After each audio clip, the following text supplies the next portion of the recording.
Les relations entre la Côte d'Ivoire et le Brésil sont relancées à nouveau après une longue période de stagnation. En effet, après la visite le 13 octobre dernier à Abidjan du ministre des Relations extérieures du Brésil, Aloysio Nunes Ferreira, le vice-président ivoirien Daniel Kablan-Duncan conduit à son tour une mission au Brésil. Première étape, São Paulo. Il a été accueilli sur la base militaire de Guarulhos par la représentante du ministère des Relations extérieures du Brésil pour l'État de São Paulo et par l'ambassadeur de Côte d'Ivoire au Brésil, son Excellence Sylvestre Aka, 7e ambassadeur ivoirien en poste dans ce pays et nommé à la tête de cette représentation diplomatique en 2011.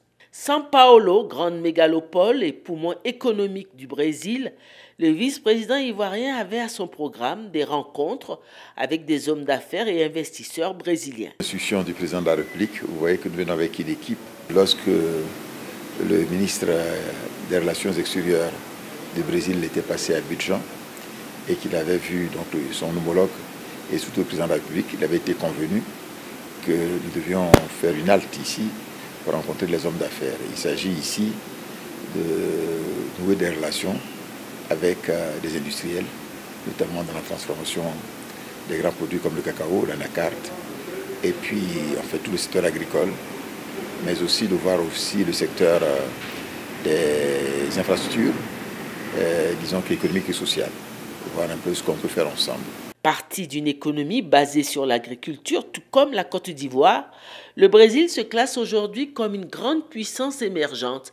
Elle est la 7e puissance économique mondiale. Le vice-président de la République participait à un forum économique sur le thème « Investir en Côte d'Ivoire » organisé au siège de la Fédération des industries de l'État de São Paulo.